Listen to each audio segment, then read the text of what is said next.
ముందుగా ఈరోజు మీ అందరినీ కలవడానికి, మీతో మాట్లాడడానికి అనుమతించిన గౌరవ హైకోర్టు వారికి ధన్యవాదాలు తెలియజేస్తూ, ముందుగా ఈ గ్రామంలో వెలిసిన శ్రీ జ్ఞాన ప్రసూనాంబ సమేత శ్రీ కాళహస్తీశ్వర స్వామితో పాటు ఇంతకు ముందే పెద్దలు చెప్పినట్టు ఈ గ్రామంలో ఉన్న సుమారు 15 దేవాలయాలు, దేవుళ్ళ యొక్క ఆశీస్సులు ఈ గ్రామానికి, ఈ గ్రామస్తులకు, రైతులకు అందరికీ ఉండాలని, అందరికీ మంచి జరగాలని, ముఖ్యంగా ఈ గ్రామాన్ని, ఈ గ్రామ రైతులను, రైతుల భూములను కబలించడానికి వస్తున్న గ్రహణాలని, రాబందుల నుండి ఈ గ్రామాన్ని కాపాడాలని మనస్ఫూర్తిగా భగవంతుని ప్రార్థిస్తూ ఈరోజు మీ అందరినీ ఒక్కటే విషయం అడగదలుచుకున్నాను.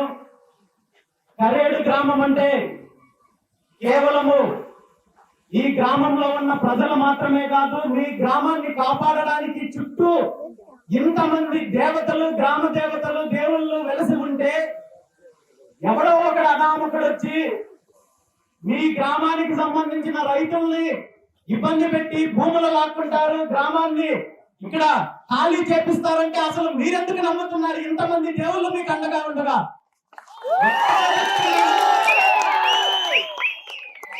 100% ఈ గ్రామాన్ని ఎవ్వరూ ఏమీ చెయ్యలేరు.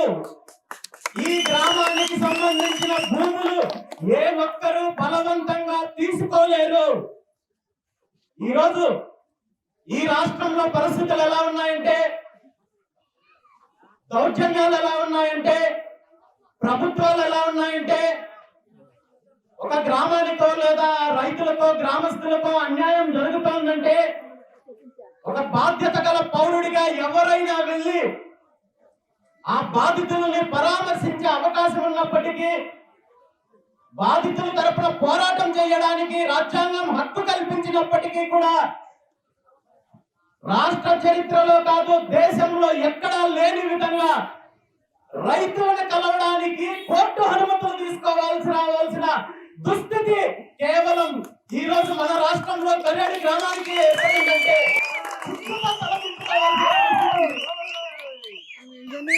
ప్రభుత్వాలు, అధికారంలో ఉన్న వాళ్ళు పోలీస్ వ్యవస్థని శాంతి భద్రతలు కాపాడడం కోసం, నేరాలను అరికట్టడం కోసం, ప్రజలు, పౌరులు స్వేచ్ఛగా తిరగడం కోసము, శాంతియుతంగా బ్రతకడం కోసం ఉపయోగించుకోవాలి. కానీ ఈ విధంగా అన్యాయానికి, దౌర్జన్యానికి గురవుతున్న రైతులకు, వాళ్ళని భయప్రాంతులకు గురి చేయడానికి దౌర్జన్యాలు చేస్తున్న, అరాచకాలు చేస్తున్న శక్తులకు అండగా నిలబెట్టడం కోసం ప్రభుత్వాలు, పోలీస్ వ్యవస్థను ఈ విధంగా ఉపయోగించుకుంటున్నారంటే అధికారంలో ఉన్న ప్రభుత్వ పెద్దలు సిగ్గుతో తలదించుకోవాల్సిన అవసరం ఉంది.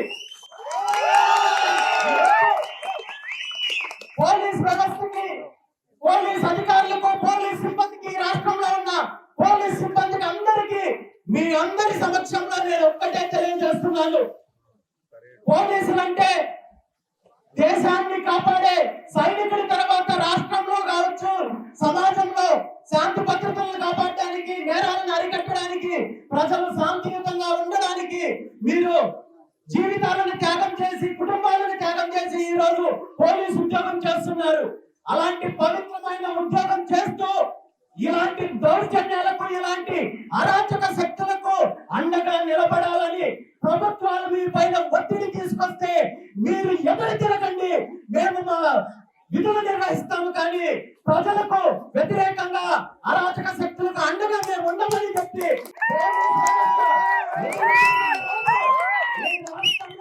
సగానికి పైగా దోపిడీ ఆగిపోతుంది, సగానికి పైగా దౌర్జన్యాలు, ఇలాంటి అరాచకాలు ఆగిపోతాయి. ఈ విషయాన్ని ప్రతి పోలీస్ సోదరుడు, ప్రతి పోలీస్ అధికారి ఆలోచించాలని చెప్పి ఈ సందర్భంగా నేను కోరుకుంటున్నాను.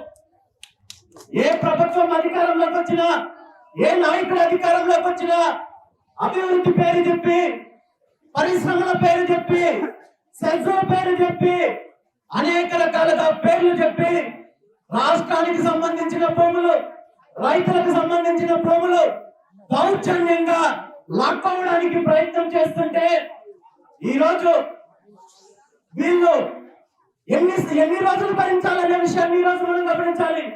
గతంలో మనం చూసాము, ఈ రాష్ట్రంలో సెస్సుల పేరు చెప్పి, అదే విధంగా నిప్చు లాంటి ఇదే ప్రాంతంలో అనేక రకాలుగా పేర్లు చెప్పి వేల ఎకరాలు, లక్షల ఎకరాలు భూములు సేకరించారు. బలవంతంగా రైతుల దగ్గర నుండి కొల్లగొట్టారు తప్ప నిజంగా పరిశ్రమలు వచ్చాయా, నిజంగా అక్కడ ఉపాధి ఉద్యోగ అవకాశాలు కల్పించారా అనే విషయాన్ని కూడా మనం గమనించాలి. ఈ రోజు ఈ రాష్ట్రంలో ఇదే ప్రాంతంలో కనిగిరి ప్రాంతంలో నిమ్స్ అనేసి ఒక జాతీయ సంస్థకి సుమారు 13,500 ఎకరాలు ఇచ్చారు. ఇది 2013లో కనీసము సుమారు 12 సంవత్సరాల క్రితం సేకరించారు. ఇప్పటి వరకు అక్కడ ఒక పరిశ్రమ కానీ, ఒక కంపెనీ కానీ, ఏ ఒక్కరికి ఉద్యోగం కానీ రాలేదు. అదే విధంగా కావలి ప్రాంతంలో ఇక్కడ సెస్ ఏర్పాటు చేశారు, అక్కడ అభివృద్ధి జరగలేదు. అదే విధంగా ఈ రాష్ట్రంలో అనేక చోట్ల ఈ రోజు లేపాక్షి సెస్ ఏర్పాటు చేశారు, 8,800 ఎకరాలు తీసుకున్నారు. ఇప్పటి వరకు ఒక్క వ్యక్తికి ఉద్యోగం కానీ, ఉపాధి కానీ, ఒక పరిశ్రమ కానీ రాలేదు. ఈ విధంగా సెస్ల పేరు చెప్పి, పరిశ్రమల పేరు చెప్పి, అభివృద్ధి పేరు చెప్పి రైతుల దగ్గర లక్షలాది ఎకరాలు తీసుకొని వీళ్ళు చేస్తున్నది ఏమంటే, ఈ మీ ద్వారా బలవంతంగా సేకరించిన భూములను బ్యాంకుల్లో తాకట్టు పెట్టి వేల ఎకరాలు కాజేసి అవినీతి చేసే కార్యక్రమం చేస్తున్నారు తప్ప ఏ ఒక్క చోట పరిశ్రమలు రాలేదు. వీళ్ళ ఉద్దేశము పరిశ్రమలు తీసుకురావాలి, అభివృద్ధి చేయాలి అనేది కాదు, కానీ కేవలం పరిశ్రమల పేరు చెప్పి భూములు లాక్కొని దోపిడీ చేయాలనే ఆలోచనతో ఇలాంటి కార్యక్రమాలు జరుగుతున్నాయి. కాబట్టి ఈ విషయాలన్నీ తెలుసుకొని కరేడు ప్రాంతంలో ఒక దోపిడీ కంపెనీ వచ్చి ఈ ప్రాంతానికి సంబంధించి ఈ రైతులకు సంబంధించిన భూములు కాజేయాలని చూస్తే దానికి కరేడు రైతులందరూ కూడా ఐకమత్యంతో ఎదురు తిరిగారు, ఉద్యమించారు. మేము ఇవ్వము, మా భూములు మాకు కావాలని చెప్పి ఎదురు తిరిగితే అనేక రకాలుగా వ్యవస్థలను అడ్డం పెట్టుకొని, అధికారాన్ని అడ్డం పెట్టుకొని భయప్రాంతాలకు గురి చేసే కార్యక్రమం చేశారు. తప్పుడు కేసులు పెట్టారు, నాతో పాటు రైతుల మీద కేసులు పెట్టారు, గిరిజన మహిళల మీద కేసులు పెట్టారు. ప్రతిరోజు పోలీసులను పంపించి ఏదో ఒక రకంగా భయప్రాంతాలకు గురి చేసే కార్యక్రమం చేస్తున్నారు. నేను ఈ సందర్భంగా ఒక్కటే చెప్తున్నాను, ఈ రోజు మీరు వ్యవస్థలను ఉపయోగించి లేదా అధికారాన్ని ఉపయోగించి పోలీస్ వ్యవస్థను ముందు పెట్టి భయప్రాంతాలకు గురి చేసి రైతుల దగ్గర నుండి బలవంతంగా పొలాలు తీసుకోవాలని చూస్తే అది మీ అమాయకత్వం అవుతుంది. ఇలాంటి దౌర్జన్యాల వల్ల, బలవంతం వల్ల ఒక్క సెంటు భూమి కూడా మీకు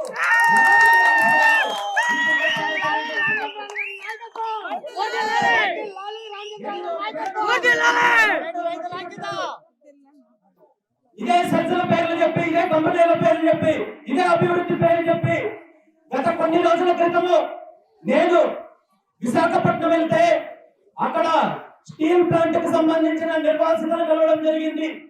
సుమారు 50 సంవత్సరాల క్రితము స్టీల్ ప్లాంట్ కోసము ఆనాడు రైతులు స్వచ్ఛందంగా సుమారు 16,000 మంది రైతులు సుమారు 30,000 ఎకరాలు స్వచ్ఛందంగా ఇస్తే ఆ పిల్లలకు ఉద్యోగాలు వస్తాయి, ఈ రాష్ట్రానికి మంచి జరుగుతుంది, అభివృద్ధి జరుగుతుంది అని చెప్పి భూములు ఇస్తే ఇప్పటి వరకు సుమారు 8,000 మంది రైతులకు, ఆ నిర్వాసితులకు న్యాయం చేయలేదు, ఏ ఒక్కరికి ఉద్యోగాలు ఇవ్వలేదు. కానీ వీళ్ళ భూములను మాత్రము ఆ పరిశ్రమను ప్రైవేటీకరణ చేసి లక్షల కోట్ల రూపాయల విలువైన భూములను ప్రైవేట్ పరం చేసే కార్యక్రమానికి కొంతమంది కుట్రలు చేస్తున్నారు. ఆనాడు ఇదే విశాఖ స్టీల్ ప్లాంట్ పరిశ్రమకు రైతులు ఇచ్చిన భూముల విలువ ఎంతంటే ఒక్కొక్క ఎకరా 1,500 రూపాయలు, 2,000 రూపాయలు, 3,000 రూపాయలతో కలిపి ఎకరా భూములు లెక్క పెట్టి భూములు ఇస్తే ఈ రోజు ఆ భూములు ఇచ్చిన రైతులు రోడ్డు మీద ఉన్నారు. ఆ భూములు తీసుకున్న వాళ్ళు, ఆ భూముల విలువ ఎంత ఉందో మీ అందరికీ తెలుసు. 100 కోట్ల రూపాయల విలువ ఉంది ఈ రోజు. కానీ 1,500, 2,000 రూపాయలకి ఇచ్చిన రైతులు మాత్రము రోడ్ల మీద ఉన్నారు. రేపు పొద్దున్నే వీళ్ళు ఇచ్చే నష్టపరిహారానికో లేదా మరొక దానికో ఆశపడి ఈ విధంగా భూములు ఇస్తే మీ పరిస్థితి, మీ పిల్లల పరిస్థితి కూడా అదే విధంగా తయారవుతుంది. ఈ రోజు ఈ బలవంతంగా భూములు ఎవరైతే లాక్కుంటున్నారో వాళ్ళు దీన్ని వ్యాపారం చేసి దోచుకునే ప్రయత్నం జరుగుతుంది తప్ప ఈ గ్రామానికో ఈ గ్రామ రైతులకు వచ్చే జనరేషన్స్ కి న్యాయం జరగదు అనడానికి ఇది ఒక ఉదాహరణ మాత్రమే చెప్తున్నాను. దీని మీద ఇప్పటికే మనం అనేక రకాలుగా పోరాటం చేశాము. ప్రభుత్వానికి ఈ రాష్ట్ర ప్రజలకు తెలియజెప్పే కార్యక్రమం చేశాము. ఈ రోజు ఈ రాష్ట్రంలో ఉన్న రైతాంగాన్ని అందరికీ కూడా నేను ఈ సందర్భంగా ఒకటే తెలియజేస్తున్నాను. ఈ రాష్ట్ర ప్రజలందరికీ కూడా తెలియజేస్తున్నాను.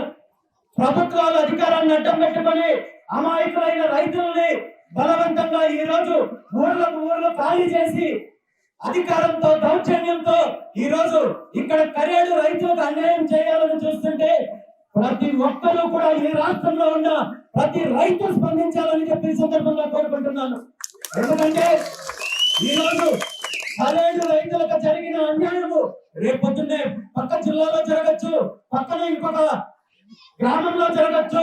ఈ రాష్ట్రంలో ఏ ఒక్కరి మీదకి వచ్చినా కానీ ఇదే పరిస్థితి ఉంటుంది. కాబట్టి రాష్ట్రంలో ఉన్న ప్రతి రైతు, ప్రతి పౌరుడు కూడా కరేడు రైతులకు అండగా నిలబడాల్సిన అవసరం ఉందని చెప్పి నేను ఈ సందర్భంగా తెలియజేస్తున్నాను. నిజంగా మీరు పరిశ్రమలు తీసుకురావాలనుకుంటే ఇదే జిల్లాలో, ఇదే ఉమ్మడి జిల్లాలో వేల ఎకరాల ప్రభుత్వ భూమి ఉంది, వేల ఎకరాల బంజర భూమి ఉంది, వెలుగొండ లాంటి ప్రాంతంలో వేల ఎకరాలు ఉంది. అదే విధంగా కావలి ప్రాంతంలో ఉన్న సెర్సులో ఇదే పరిశ్రమ తీసుకురావచ్చు. అదే విధంగా కడిగిరి ప్రాంతంలో ఉన్న నిమ్స్లో ఇదే పరిశ్రమ తీసుకురావచ్చు. ఎందుకంటే ఇప్పటికే అక్కడ 13,500 ఎకరాలు సేకరించారు. భూ సేకరణకు ₹1 ఖర్చు పెట్టాల్సిన పని లేదు. అదే విధంగా నీటి సౌకర్యం ఉంది, 3 రిజర్వాయర్లు అక్కడ ఉంది, 3 నేషనల్ హైవేలు అక్కడ కనెక్టివిటీ ఉంది. ఒక గుండ్లేరు నుండి రోడ్డు కనెక్టివిటీ తీసుకుంటే రామాయపట్నం పోర్ట్ కనెక్టివిటీ కూడా వస్తుంది. ఇన్ని అవకాశాలు ఉన్నప్పటికీ కూడా, అక్కడ ఖాళీ స్థలం ఉన్నప్పటికీ కూడా అక్కడ పరిశ్రమలకు భూములు కేటాయించకుండా ఈ రోజు సంవత్సరానికి 3 పంటలు పండే కరేడు గ్రామం మీద మీ కన్ను పడిందంటే దీని వెనక పరిశ్రమలు తీసుకురావాలి, ఉపాధి ఉద్యోగ అవకాశాలు కల్పించాలని కాదు. దీని వెనక మహా కుట్ర ఉంది. ఈ భూములు కాచేసి ఈ పోర్టును అడ్డంగా పెట్టుకొని రాబోయే రోజుల్లో ఇక్కడ వీళ్ళు ప్రభుత్వాలు చేసే అవినీతిని, అరాచకాలకు, స్మగ్లింగ్ కి దీన్ని కేంద్రంగా చేసుకోవడం కోసమే ఈరోజు ప్రభుత్వాలు దోపిడీ శక్తులతో కలిసి కుట్ర పనిచేసే విషయాన్ని అందరూ గమనించాలి. ఎందుకు ఈ రోజు ఇండోసాల్ అనే కంపెనీ దుర్మార్గమైన కంపెనీ, దోపిడీ దొంగలు, ఇతను ఖచ్చితంగా అని నేను అంటున్నానంటే ఈ దొంగల గురించి నేను చెప్పడం కాదు. గతంలో 2019 నుండి 24 వరకు వైఎస్ జగన్మోహన్ రెడ్డి గారి ప్రభుత్వం అధికారంలో ఉన్నప్పుడు ఇదే కంపెనీ యజమాని ఎవరైతే ఉన్నారో విశ్వేశ్వర రెడ్డి అనే వ్యక్తికి ప్రభుత్వ సొమ్మును వేల కోట్ల రూపాయలు అప్పనంగా దోచిపెడుతున్నారు, అవినీతి చేస్తున్నారు. సుమారు 92,000 కోట్లు ఈ రాష్ట్రానికి సంబంధించిన సంపదని ఇదే ఇండోసాల్ కంపెనీ యజమాని విశ్వేశ్వర రెడ్డికి దోచిపెట్టారని చెప్పి ఇప్పుడు అధికారంలో ఉన్న తెలుగుదేశం పార్టీ ముఖ్యమంత్రి చంద్రబాబు నాయుడు గారు, ఆ పార్టీకి సంబంధించిన ఈ జిల్లా నాయకులందరూ కూడా ఆ రోజు మాట్లాడారు. మరి ఆ రోజు దోపిడీ కంపెనీ అని తెలిసినప్పుడు, ఆ రోజు అవినీతి చేసిన కంపెనీ అని తెలిసినప్పుడు మీరు అధికారంలోకి వచ్చేసరికి దొంగలు మంచి వాళ్ళు అయిపోయారా, దొంగలు దొరలు అయిపోయారా?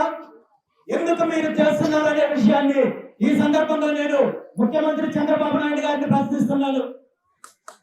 ఇదే కంపెనీ మీద పోరాటం చేసిన తెలుగుదేశం పార్టీ ఈ రోజు ఇదే కంపెనీకి రైతులకు సంబంధించిన భూములను బలవంతంగా లాక్కొని అప్పనంగా కట్టి పెట్టడానికి కారణం ఏమంటే, ఏ పార్టీ అయినా, ఏ ప్రభుత్వం అయినా అధికారంలోకి వచ్చిన తర్వాత అవినీతి చేస్తారు. కానీ చరిత్రలో మొట్టమొదటిసారిగా ఇక్కడ ఉన్న తెలుగుదేశం పార్టీ, అధికారంలో ఉన్న తెలుగుదేశం పార్టీ ముఖ్యమంత్రి చంద్రబాబు నాయుడు గారు అధికారంలోకి రాకముందే అవినీతిని మొదలు పెట్టారు. దానికి పునాది కరేడు నుండినే మొదలైందనే విషయాన్ని ఈ సందర్భంగా మీ అందరికీ తెలియజేస్తున్నాను. ఎందుకంటే ఎన్నికల జరగకముందే 2024 జనవరి 13వ తేదీన కరేడు భూములను అప్పడంగా దౌర్జన్యంగా కట్టబెట్టడానికి ఏ కంపెనీకి అయితే కట్టబెడుతున్నారో ఆ కంపెనీ యజమాని నుండి తెలుగుదేశం పార్టీ ఎలక్ట్రల్ బాండ్స్ రూపంలో 40 కోట్ల రూపాయలు నిధులు ఎన్నికలకు ముందే తీసుకున్నారు. ఇంకా బ్లాక్ మనీ ఎంత తీసుకున్నారనే పక్కన పెడితే ఎన్నికలకు ముందే ఒప్పందం చేసుకున్నారు. కాబట్టి ఆనాడు దోపిడీ దొంగలుగా ఉన్న వాళ్ళు ఈ రోజు మీకు దొరలాగా కనిపిస్తున్నారు. ఆ జరిగిన దోపిడీలో మీకు వాటాలు వచ్చాయి కాబట్టి దొంగలు ఊర్లు పంచుకున్నట్టు ఈ రోజు మీరు ఈ దొంగలకి గత ప్రభుత్వం కావచ్చు, ఈ ప్రభుత్వం కావచ్చు, రైతుల నోట్లో మట్టి కొట్టి భూములు అప్పచెప్పే కార్యక్రమం చేసి దీని ద్వారా వేల కోట్ల అవినీతికి పాల్పడే కార్యక్రమం చేస్తున్నారు. ఇదంతటినీ కూడా ఈ రాష్ట్ర ప్రజలు గుర్తించాలి. ఇది కేవలం కరేడు సమస్య మాత్రమే కాదు, రేపొద్దున్నే మీ వరకు వస్తుంది. ప్రతి రైతు దీని మీద తిరగబడాల్సిన అవసరం ఉందని చెప్పి ఈ సందర్భంగా తెలియజేస్తున్నాను. దీనికి సంబంధించి ఇప్పటికే మనం అనేక రకాలుగా పోరాటం చేశాము. రాష్ట్ర ప్రభుత్వంతో పాటు అధికారులతో పాటు ఈ రాష్ట్ర ప్రజలకు ఇక్కడ ఉన్న సమస్యలు తెలియజేశాము. ఇక్కడ ప్రత్యామ్నాయ అవకాశాలు ఉన్నప్పటికీ కూడా ఏ దురుద్దేశంతో ఏ కుట్రతో ఇక్కడ కంపెనీని తీసుకొస్తున్నారో అనే అంశాన్ని రాష్ట్ర ప్రజలకు తెలియజేశాము. ఇదే అంశానికి సంబంధించి గత వారం రోజుల క్రితము నేను ఢిల్లీ వెళ్ళినప్పుడు ఈ నెల 5వ తేదీన కేంద్ర మంత్రి ప్రహ్లాద్ జోషి గారిని కలిసి ఇక్కడ రైతులకు జరుగుతున్న అన్యాయాన్ని వివరించినప్పుడు ఆయన ఒక్కటే చెప్పారు, ఈ ప్రాజెక్టు కేంద్ర ప్రభుత్వానికి సంబంధించింది అయినప్పటికీ కూడా ఇక్కడ జరుగుతున్న భూసేకరణకు కేంద్ర ప్రభుత్వానికి ఎటువంటి సంబంధం లేదు. పూర్తిగా భూసేకరణ అంశము రాష్ట్ర ప్రభుత్వ పరిధిలోంది. మీరు ముఖ్యమంత్రి చంద్రబాబు నాయుడు గారిని కలవండి, మాకు ఎటువంటి సంబంధం లేదని చెప్పి గౌరవ కేంద్ర మంత్రి ప్రహ్లాద్ జోషి గారు స్పష్టం చేశారు. ఈ రోజు కేంద్ర ప్రభుత్వం మీద నెపం పెట్టి రాష్ట్ర ప్రభుత్వం ఈ విధంగా రైతులను అన్యాయం చేయాలని చూస్తారు. కాబట్టి ఈ రోజు ఈ విషయాన్ని మీ అందరికీ తెలియజేస్తున్నారు. దీన్ని మొత్తానికి బాధ్యత తీసుకోవాల్సింది, రైతులకు న్యాయం చేయాల్సింది కేంద్ర ప్రభుత్వంలో లేదా దోపిడీ సంస్థలో కాదు. మీ అందరి బాధ్యత తీసుకోవాల్సింది ఈ రాష్ట్ర ముఖ్యమంత్రి చంద్రబాబు నాయుడు గారు అనే విషయాన్ని ఈ సందర్భంగా తెలియజేస్తున్నాను. మీ అందరి తరఫున ముఖ్యమంత్రి చంద్రబాబు నాయుడు గారిని నేను ఒక్కటే కోరుకుంటున్నాను. మీకు 40 సంవత్సరాల పాటు సుదీర్ఘ అనుభవం ఉంది, రాజకీయ అనుభవం ఉంది, పరిపాలన అనుభవం ఉంది. ఈ రోజు మీరు అధికారంలో ఉండి ఈ రాష్ట్రాన్ని అన్ని రకాలుగా అభివృద్ధి చేసే అవకాశం ఉన్నప్పటికీ కూడా ఈ విధంగా రైతుల యొక్క నోట్లో మట్టి పట్టి వాళ్ళ జీవితాల పైన ఈ రోజు మీరు జీవితాలను నాశనం చేసే కార్యక్రమాలు చెయ్యొద్దని చెప్పి మీ అందరి తరపున ముఖ్యమంత్రి చంద్రబాబు నాయుడు గారిని వేడుకుంటున్నాను. నేను ఈ గ్రామానికి వచ్చిన వెంటనే ఎంతో మంది మహిళలు మాట్లాడారు. నన్ను చూడగానే భావోద్వేగానికి గురయ్యారు. నేను ఒక్కటే చెప్తున్నాను, కరేడు గ్రామానికి న్యాయం చేసి వీళ్ళకి శాశ్వత పరిష్కారం తీయనట్టయితే ఈ రోజు గ్రామస్తులు పడుతున్న ప్రతి కన్నీటి పొట్టుకి మీరు సమాధానం చెప్పాల్సి వస్తుందని చెప్పి ఈ సందర్భంగా తెలియజేస్తున్నాను. మీ అందరి సమక్షంలో నేను ఒక్కటే చెప్తున్నాను, ప్రభుత్వానికి మళ్ళీ విన్నవించుకుంటున్నాను. మీరు ఏదైతే కంపెనీకి ప్రపోజల్ ఇచ్చారో ఈ కంపెనీ నిజంగా పరిశ్రమ స్థాపించాలంటే బంజరు భూములు ఉన్నాయి, ఇప్పటికే ప్రభుత్వం సేకరించిన లక్షలాది ఎకరాలు ఉన్నాయి, అక్కడికి తీసుకెళ్ళండి. కానీ గ్రామస్తులను రైతులను ఇబ్బంది పెట్టద్దు. ఈ గ్రామానికి సంబంధించిన ఏ ఒక్క రైతు 1 సెంటు భూమి కూడా ఇవ్వడానికి సిద్ధంగా లేరు. ఈ విషయాన్ని మీతో చర్చించడానికి గ్రామస్తులు సిద్ధంగా ఉన్నారు. మీరు ఈ రాష్ట్ర ముఖ్యమంత్రిగా ఈ గ్రామానికి జరుగుతున్న అన్యాయానికి బాధితులు రైతులతో పిలిచి చర్చించాల్సిన బాధ్యత ముఖ్యమంత్రి గారికి ఉందనే విషయాన్ని ఈ సందర్భంగా గుర్తు చేస్తూ కరేడు గ్రామ రైతులతో ముఖ్యమంత్రి గారు వెంటనే పిలిపించి చర్చించి వాళ్ళకు న్యాయం చేయాలని చెప్పి ఈ సందర్భంగా ఈ రాష్ట్ర ముఖ్యమంత్రి చంద్రబాబు నాయుడు గారిని కోరుకుంటున్నాను. నిజంగా మీరు ఆలోచించి పెద్ద మనసు చేసుకొని ఈ గ్రామ రైతులకు మేలు చేసి ఈ ప్రాజెక్ట్ ని మరో ప్రాంతానికి తరలించినట్టయితే రాజకీయాలకు అతీతంగా ఈ రోజు మీ అందరి తరపున నేను ఒక్కటే మాటిస్తున్నాను. ముఖ్యమంత్రి గారు మీరు 40 సంవత్సరాలు రాజకీయాల్లో ఉన్నారు, ప్రజా జీవితంలో ఉన్నారు, పరిపాలన చేశారు. మీరు ఈ రైతులకు న్యాయం చేసినట్టయితే ఈ గ్రామం తరపున ఈ గ్రామస్తులందరి తరపున మీ విగ్రహాన్ని ఇదే సెంటర్ లో నిర్మించి మీకు సన్మానం చేసే కార్యక్రమం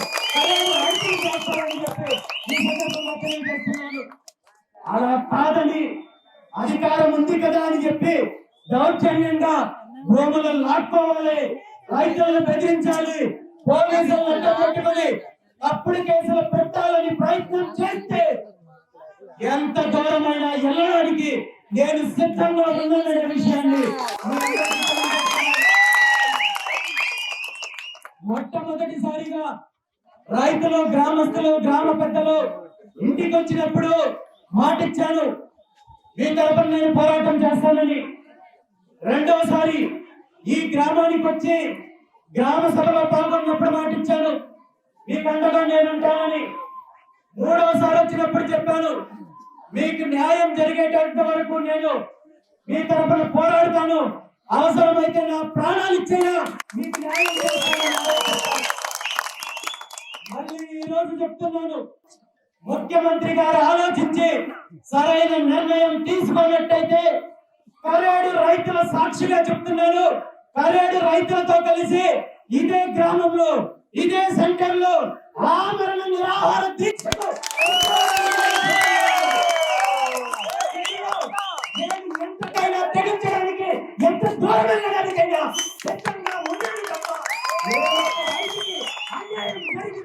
ఊరుకోలనే విషయాన్ని ఈ సందర్భంగా తెలియజేస్తూ ముఖ్యమంత్రి గారికి మరొకసారి మీ అందరి తరపున విన్నవిస్తూ రైతులకు న్యాయం చేస్తారా లేదా ఈ ఉద్యమాన్ని మరో రూపానికి తీసుకెళ్లి ఈ రాష్ట్ర చరిత్రలో ఒక ద్రోహిగా మిగిలిపోతారో మీరు తెలుసుకోవాలని చెప్పి తెలియజేస్తూ సెలవు తీసుకుంటున్నాను.